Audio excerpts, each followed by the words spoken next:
Naquela noite, a Universidade de Lisboa parecia respirar um ar diferente. Os corredores estavam mergulhados em música alta, gargalhadas e passos apressados. A festa no pátio principal tinha-se transformado num pequeno mundo à parte, cheio de vozes, copos a tilintar e estudantes que tentavam esquecer, por algumas horas, a rotina de aulas e trabalhos. Para Pedro, era apenas mais uma noite de máscaras, de sorrisos que não lhe pertenciam, de conversas repetidas. Para Luca, era mais uma oportunidade de estar no centro das atenções, de espalhar a energia confiante que parecia acompanhar cada um dos seus gestos. Mas o destino, com a sua ironia discreta, tinha preparado algo diferente para ambos.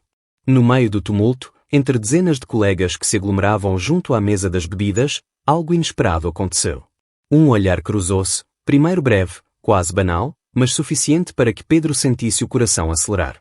Luca, de sorriso sempre pronto, demorou um segundo a mais do que seria normal antes de desviar os olhos.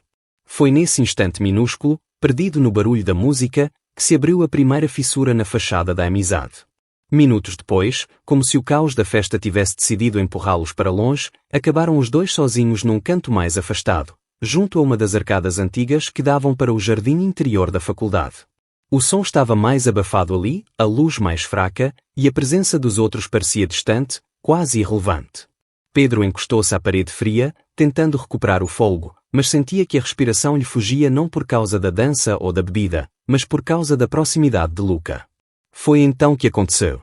Um gesto simples, quase involuntário. As mãos deles tocaram-se. Não foi um aperto firme, não foi um gesto evidente. Apenas um roçar breve, mas suficiente para incendiar tudo o que até então estava escondido. Pedro sentiu o choque atravessar-lhe o corpo como se fosse eletricidade. Luca não recuou, pelo contrário, deixou a mão permanecer ali por uma fração de segundo mais longa do que o aceitável entre dois amigos. Foi nesse prolongar que se revelou o segredo. A tensão instalou-se no ar, tão densa que parecia quase visível. O silêncio entre os dois não era um vazio, mas sim um território carregado de perguntas que nenhum ousava formular. O que significava aquele gesto? Seria apenas um acaso? Ou seria uma porta entreaberta para algo que ambos tinham medo de admitir? Pedro sentia-se dividido. Por um lado, a vontade instintiva de afastar-se, de proteger a imagem que todos tinham dele. Por outro, a força irresistível daquele toque que lhe parecia mais verdadeiro do que qualquer palavra ou sorriso que tivesse dado nos últimos anos. Os olhos de Luca encontraram os dele. Não havia fuga possível. Pela primeira vez, não se olhavam como amigos de faculdade, companheiros de noites de estudo ou confidentes de conversas banais. Pela primeira vez, o olhar era direto, cru, sem máscara. Pedro viu em Luca algo que não conseguia nomear de imediato: desejo contido, vulnerabilidade, talvez até um desafio silencioso. O coração de Pedro batia tão forte que tinha a certeza de que Luca o conseguia ouvir. Tentou engolir em seco, mas a garganta estava seca e as palavras que queria dizer não surgiam. O tempo parecia arrastar-se, cada segundo transformado em eternidade. E, no entanto, naquele intervalo de silêncio, mais se disse do que em todas as conversas que tinham partilhado nos últimos anos. A festa continuava em redor, gargalhadas, gritos, música, mas já nada chegava àquele espaço. O mundo tinha-se reduzido a dois olhares e a uma lembrança gravada no corpo, o toque de uma mão. Pedro sabia que dali em diante nada seria igual. Não importava se decidissem negar ou fingir que nada tinha acontecido. Aquela faísca não podia ser apagada. Foi uma descoberta assustadora. Não era apenas a percepção de que podia sentir algo diferente por Luca, mas a consciência de que esse algo tinha estado sempre ali, disfarçado em gestos pequenos, uma conversa prolongada, uma gargalhada partilhada, uma cumplicidade que os outros chamavam amizade. Agora, sem aviso, essa cumplicidade mostrava-se por aquilo que realmente era, uma ligação que pedia para ser reconhecida. Pedro desviou os olhos por um instante, mas quando voltou a encarar Luca, percebeu que este continuava a observá-lo, firme, quase provocador. Havia naquela expressão um convite, ao mesmo tempo, um risco. Como se dissesse: e então, vais continuar a esconder-te, ou vais finalmente admitir o que está diante de ti? Essa pergunta não foi dita em voz alta, mas ecoou na mente de Pedro como se tivesse sido gritada. O medo misturava-se com uma adrenalina desconhecida. Parte dele queria fugir dali, voltar ao ruído da festa, esconder-se na multidão. Outra parte, mais forte, queria permanecer, queria descobrir até onde aquele olhar e aquele toque os podiam levar. E foi assim, nessa noite comum transformada em fronteira, que Pedro e Luca se viram, pela primeira vez, não como colegas, não como amigos, mas como algo ainda sem nome. O toque de uma mão tinha-se tornado num ponto de não retorno, e o olhar trocado debaixo das arcadas antigas da Universidade de Lisboa gravou-se neles como um segredo impossível de ignorar. Nos dias que seguiram àquela noite, Pedro sentiu-se preso numa armadilha invisível. O toque da mão de Luca parecia repetir-se na sua pele como uma memória física impossível de apagar. Podia estar na biblioteca, a estudar anatomia para o exame, ou a atravessar a Avenida da República com os auscultadores nos ouvidos, mas bastava um instante de distração e lá estava de novo a sensação daquele contacto, breve mas devastador. Era como se o corpo tivesse guardado um segredo que a mente tentava negar desesperadamente. Os amigos, alheios ao que acontecia dentro dele, continuavam a tratá-lo como sempre. Faziam piadas sobre as raparigas da faculdade, comentavam quem estava mais atraente na festa seguinte, e invariavelmente acabavam por lhe perguntar quando é que ele ia aparecer com a tal namorada perfeita. Pedro sorria, respondia com evasivas, deixava escapar pequenas gargalhadas que soavam ocas até aos seus próprios ouvidos. Cada vez que dizia talvez um dia, sentia-se como um ator perdido num papel que não queria interpretar, mas que não ousava abandonar. As chamadas dos pais eram outro peso a carregar. A mãe falava-lhe com ternura, perguntando se já havia alguém especial, insinuando que seria bom conhecer uma rapariga séria, alguém com quem pudesse construir uma vida. O pai, com o seu tom meio irónico, dizia que esperava netos antes de ficar demasiado velho para brincar com eles.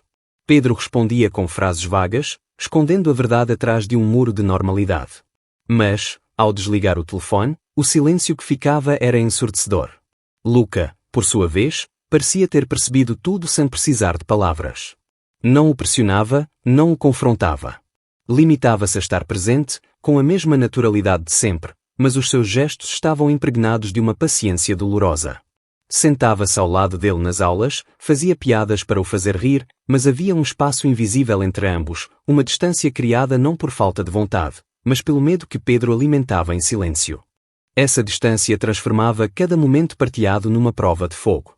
Quando estavam rodeados de colegas e alguém comentava algo mais ousado sobre relacionamentos, Pedro sentia o olhar de Luca pousar nele, discreto mas firme, como se lhe perguntasse: "E tu, até quando vais fingir?" Era um olhar que queimava mais do que qualquer palavra, porque mostrava que a decisão não podia ser adiada para sempre. As noites tornaram-se longas e inquietas. Deitado na cama do quarto minúsculo da residência, Pedro encarava o teto, procurando respostas. De um lado, o caminho fácil, manter o papel que lhe tinham atribuído, o do filho exemplar, do amigo leal, do rapaz que todos esperavam ver de braço dado com a rapariga ideal. Do outro, a verdade que crescia dentro dele, selvagem e indomável, pronta a destruir todas as máscaras. A escolha parecia simples na teoria, mas na prática trazia consigo o risco de perder amigos, desapontar a família, enfrentar a desaprovação de um mundo que raramente perdoa quem foge ao guião. Cada encontro com Luca tornava a tensão mais insuportável. Não eram necessárias palavras explícitas, estava tudo nos gestos. Um silêncio prolongado durante um trabalho de grupo. O roçar de um ombro no corredor. O momento em que os olhos se cruzavam e nenhum dos dois desviava de imediato. Eram detalhes minúsculos, mas carregados de uma intensidade quase insuportável. Pedro vivia no fio da navalha, dividido entre o desejo de avançar e o medo de cair. A intriga não estava apenas no que sentia por Luca, mas também no que os outros poderiam ver. Será que os amigos já desconfiavam? Será que os colegas de curso comentavam quando eles passavam tempo juntos? Bastava um olhar trocado no momento errado para que tudo se transformasse em rumor, e Pedro temia esse julgamento mais do que qualquer reprovação nos exames. Mas, no fundo, havia algo ainda mais perturbador, o facto de a presença de Luca o fazer sentir vivo como nada antes tinha feito. Todo o resto parecia pálido em comparação. As conversas com as raparigas que os amigos lhe apresentavam soavam ensaiadas. As saídas que deveriam trazer distração tornavam-se apenas vazias. Era como se o mundo inteiro tivesse perdido cor, exceto nos momentos em que Luca estava por perto. Essa constatação assustava-o mais do que tudo. Porque significava que a escolha já estava feita dentro dele, mesmo que tentasse negar. O dilema não era se sentia algo, mas se teria coragem de assumir. E cada dia que passava, cada encontro casual, cada silêncio partilhado, tornava a espera mais insuportável. A pergunta pairava, invisível mas constante: até quando conseguiria manter o papel? Até quando poderia esconder aquilo que já não cabia dentro dele? Pedro tomou a decisão como quem se atira a um abismo sem olhar para baixo. Não foi por amor, nem sequer por curiosidade. Foi por medo. Medo de ser visto, medo de ser comentado, medo de confirmar, perante si próprio e perante os outros, aquilo que já ardia dentro dele. Por isso, quando Mariana, colega do mesmo curso, lhe sorriu mais vezes do que o habitual, quando lhe fez perguntas banais que ele respondeu com entusiasmo forçado, Pedro viu ali uma oportunidade. Se aparecesse ao lado dela, se aceitasse os convites para café, se deixasse ver no bar da faculdade ou na biblioteca, talvez conseguisse calar os rumores que nem sequer tinham começado. Talvez conseguisse convencer os outros, e a si próprio, de que era normal. Durante as primeiras semanas, a encenação parecia resultar. Os amigos comentavam com satisfação, riam, diziam que finalmente Pedro tinha arranjado juízo. Até os pais, ao telefone, deixaram escapar uma alegria quase palpável quando ele mencionou, de forma casual, que andava a sair com uma rapariga do curso. As perguntas multiplicaram-se. Como era, se era simpática, se estudava tanto quanto ele. Pedro respondia com frases ensaiadas, descrevendo uma versão perfeita de Mariana que talvez nem existisse. Cada palavra era uma peça do disfarce que construía à pressa, como um muro frágil levantado para afastar a verdade. Mas a mentira tinha um preço, e esse preço estava estampado no rosto de Luca. No início, ele tentou ignorar, fingir que nada tinha mudado. Cumprimentava Pedro com a mesma naturalidade, fazia piadas durante as aulas, mas os olhos denunciavam o que as palavras escondiam. Cada vez que via Pedro ao lado de Mariana, o sorriso de Luca tornava-se mais curto, mais controlado, até se transformar numa linha rígida. Não havia necessidade de perguntas, porque a resposta estava sempre ali, na forma como o olhar dele se desviava, como o silêncio entre os dois crescia. A amizade que durante anos parecia indestrutível começou a rachar em pequenos detalhes quase imperceptíveis. Pedro já não recebia as mensagens espontâneas de Luca a meio da noite. Os cafés que antes faziam parte da rotina tornaram-se raros. E quando se cruzavam no corredor, o cumprimento era rápido, quase formal, como se ambos estivessem a encenar uma cordialidade que já não lhes pertencia. Pedro sentia-se dividido em dois. De um lado, os aplausos invisíveis de quem acreditava na farsa. Do outro, o vazio insuportável da ausência de Luca. Estar com Mariana era confortável na superfície, mas por dentro soava a eco. Cada conversa parecia repetida. Cada saída era uma imitação mal ensaiada de algo que não lhe pertencia. E, no entanto, ele persistia, como se prolongar a mentira fosse menos doloroso do que admitir a verdade. O que Pedro não queria ver era óbvio para todos os que observavam de perto. Luca estava a afastar-se, mas não por falta de sentimentos. Afastava-se porque se sentia traído. Não pela relação com Mariana em si, mas pelo gesto maior que ela simbolizava, a negação de tudo o que tinham vivido naquela noite, o silêncio cúmplice que Pedro escolhera em vez da coragem. O ambiente entre eles tornou-se uma arena silenciosa. Sempre que os olhares se cruzavam, havia uma mistura de raiva, mágoa e uma pergunta que nenhum deles ousava formular em voz alta: porquê? Porquê a mentira? Porquê a escolha de um papel em vez daquilo que era real? Pedro não tinha resposta, apenas o peso do medo. E foi nesse silêncio que a amizade começou a morrer. Não num grande confronto, não numa discussão, mas no desgaste lento de quem já não confia, de quem já não acredita que o outro terá a coragem de escolher a verdade. Luca retirava-se pouco a pouco, deixando atrás de si um vazio que Pedro tentava preencher com encontros artificiais, mas que apenas lhe recordavam, a cada momento, o que tinha perdido. No fundo, Pedro sabia que não estava a trair apenas Luca. Estava a trair-se a si próprio. Porque todos os sorrisos forçados, todas as conversas mecânicas, todas as horas passadas ao lado de Mariana eram apenas máscaras mal coladas sobre uma ferida aberta. E quanto mais tentava fingir, mais a ferida se alargava. A maior traição não era a que Luca sentia, mas a que Pedro cometia contra si mesmo, a recusa de viver aquilo que realmente o fazia sentir vivo. O estalo chegou numa tarde banal, no corredor da faculdade. Pedro caminhava com o olhar perdido, carregando os livros contra o peito, quando ouviu os risos vindos de um grupo de colegas. No início, pensou que era apenas mais uma conversa qualquer, mas depressa percebeu que o alvo era ele.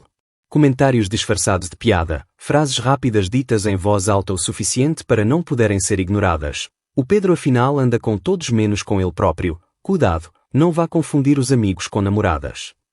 Foram palavras que, ditas com crueldade disfarçada de humor, atingiram-no como facas. O silêncio com que reagiu não serviu de escudo. Serviu apenas de confirmação para quem queria rir às suas custas. Nessa noite, sozinho no quarto, a raiva misturou-se com vergonha. Não era apenas a dor de ser comentado, era a consciência de que, ao calar-se, se tornava cúmplice. O silêncio que mantinha para se proteger transformava-se numa arma contra si próprio e contra Luca. Era isso que doía mais, a ideia de que a sua covardia não apenas o afastara do único olhar que lhe fazia sentido, mas também alimentara o veneno das insinuações. Pedro passou dias a lutar contra a sua própria sombra. As chamadas dos pais tornaram-se insuportáveis, a mãe a perguntar pela namorada, o pai a brincar com a ideia de casamento. Ele respondia maquinalmente, mas dentro de si algo gritava. A cada palavra não dita, a cada mentira repetida, a corda apertava-se mais. Era uma prisão sem grades, construída pelo medo, mas mantida pela sua passividade. Foi então que chegou o momento de ruptura. Durante uma conversa entre amigos, mais uma vez surgiram insinuações, agora mais diretas, com uma crueldade que ultrapassava o aceitável. Pedro ouviu, respirou fundo, antes de perceber bem o que fazia, deixou escapar as palavras que há meses o queimavam por dentro. Disse-lhes, sem rodeios, que sim, havia alguém. Que não era a rapariga que todos esperavam. Que a verdade era outra, e que estava cansado de fingir. O silêncio que seguiu foi mais pesado do que qualquer gargalhada. Alguns desviaram os olhos, incapazes de esconder o desconforto. Outros abanaram a cabeça com reprovação. Mas houve também quem se aproximasse, quem lhe desse um sorriso de apoio, quem dissesse que finalmente estava a ser honesto consigo próprio. Foi nesse contraste que Pedro percebeu uma realidade inevitável: a verdade não traz consenso, mas liberta. A conversa com os pais foi ainda mais dura. Sentados à mesa da cozinha, ouviram-no com expressões diferentes, a mãe em silêncio, os olhos marejados, o pai com o rosto fechado, entre a surpresa e a frustração. Houve momentos em que Pedro quase desistiu, quando o peso da desaprovação parecia maior do que a sua coragem. Mas não voltou atrás. Explicou que não se tratava de uma fase, que não era confusão, que era simplesmente ele próprio. Disse que não podia continuar a viver a vida que outros tinham desenhado para ele. As reações foram um espelho partido. O pai levantou-se da mesa sem uma palavra, a mãe tentou suavizar, prometendo que com o tempo tudo se resolveria. Pedro percebeu que parte da aceitação demoraria, talvez nunca chegasse por completo. Mas, pela primeira vez, não sentiu que isso fosse o fim. Porque no lugar do medo havia agora uma estranha forma de paz. Os dias seguintes foram uma mistura de tempestade e calmaria. Perdeu alguns apoios, mas descobriu outros inesperados. Colegas que nunca tinham sido próximos enviaram-lhe mensagens de encorajamento. Uma amiga antiga abraçou com força, dizendo que já suspeitava há muito, mas que esperava apenas que ele tivesse coragem de assumir. Cada gesto de apoio tornava a rejeição mais suportável. A tensão com Luca não desapareceu de imediato. O silêncio entre eles ainda era um campo minado, mas agora havia uma diferença: Pedro já não fingia. Quando os olhos se cruzaram novamente, havia vergonha, sim, mas também uma centelha de algo novo, a possibilidade de reconstrução. O que o espectador entende é claro: o maior inimigo de Pedro nunca foi a rejeição dos outros, mas o seu próprio silêncio. Ao escolher falar, ele não destruiu a sua vida. Pelo contrário, começou finalmente a vivê-la. 6 meses passaram como um rio que corre entre margens desiguais, umas vezes calmo, outras vezes turbulento. Pedro já não era o mesmo rapaz que se escondia atrás de sorrisos ensaiados e respostas vagas. A verdade, uma vez dita, não lhe trouxe um mundo perfeito, mas trouxe-lhe um mundo real. E essa diferença mudava tudo. Ainda havia olhares de desconfiança nos corredores da faculdade, ainda havia comentários sussurrados quando passava de braço dado com Luca, mas já não havia o peso esmagador da mentira. O que os outros pensavam era um ruído distante, o que sentia ao lado dele era a única música que importava. Nessa tarde, o sol de Lisboa caía oblíquo sobre o pátio da universidade. O mesmo espaço que tantas vezes fora palco de segredos e silêncios agora servia de cenário para uma normalidade nova. Pedro e Luca sentavam-se no banco de pedra junto ao jardim, onde o cheiro a jacarandás se misturava com a agitação de estudantes apressados. Estavam juntos, sem esconder, sem a ansiedade de vigiar cada gesto. Não precisavam de proclamar nada em voz alta, a sua presença falava por si, 2 rapazes lado a lado, partilhando o espaço e o tempo, como quem finalmente encontra um lugar no mundo. O caminho até ali não tinha sido fácil.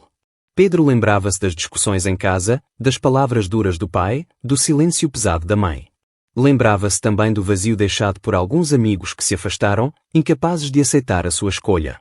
Mas lembrava-se sobretudo de quem ficou, de quem lhe ofereceu apoio sem hesitar, de quem lhe mostrou que a verdadeira lealdade não depende de convenções. Foi esse equilíbrio instável, de perdas e conquistas, que ensinou uma verdade simples: mais importante do que quem parte é quem permanece. Luca, sentado ao seu lado, parecia ler-lhe os pensamentos. Virou-se ligeiramente, com aquele sorriso tranquilo que tantas vezes desarmava Pedro, e disse em voz baixa mas firme: o que importa não é quem nos deixou, mas quem escolheu ficar. As palavras caíram entre eles como uma pedra lançada a um lago, abrindo círculos que se expandiam em silêncio. Pedro ficou imóvel durante um instante, sentindo a força daquela frase. Não era apenas consolo, era uma afirmação de vida, um lembrete de que o amor não se mede pela ausência, mas pela presença que resiste. Olhando em volta, Pedro percebeu como tudo tinha mudado, ao mesmo tempo, como tudo continuava igual. A universidade fervilhava de gente, de risos, de histórias que nada tinham a ver com a sua. E, no entanto, para ele, cada detalhe parecia novo: a luz dourada no fim da tarde, a brisa suave, o som distante de uma guitarra tocada por alguém no relvado. Era como se a vida tivesse recuperado cores que antes estavam apagadas. Havia ainda momentos de insegurança, é certo. O futuro permanecia incerto. O que fariam depois da licenciatura, como seria enfrentar o mundo fora da bolha académica. Mas, pela primeira vez, Pedro não temia essas perguntas. Porque sabia que já não as enfrentava sozinho. O medo que antes o paralisava tinha-se transformado em combustível, em coragem para avançar. A presença de Luca era prova de que era possível viver com autenticidade, mesmo quando isso significava desafiar expectativas. Para quem observasse de fora, eram apenas dois estudantes sentados num banco, falando baixinho enquanto o sol se punha. Mas para Pedro era muito mais. Era a prova de que a liberdade não é a ausência de obstáculos, mas a capacidade de os enfrentar sem se perder. Era a certeza de que a maior vitória não estava em convencer todos os outros, mas em deixar de trair a si próprio. Naquele fim de tarde, com o coração em paz e a mente ainda cheia de batalhas passadas, Pedro compreendeu que a sua história não era apenas sobre amor. Era sobre a resistência, sobre a coragem de escolher a verdade quando o mundo insiste em impor máscaras. Era sobre a descoberta de que o medo não desaparece, mas pode ser vencido quando se decide viver plenamente. E enquanto Luca lhe lançava mais um olhar cúmplice, Pedro sentiu que nada voltaria a ser igual. Porque o que partilhavam era mais forte do que o julgamento, mais forte do que a rejeição, mais forte do que o próprio medo. Era, no fim de contas, uma história sobre liberdade.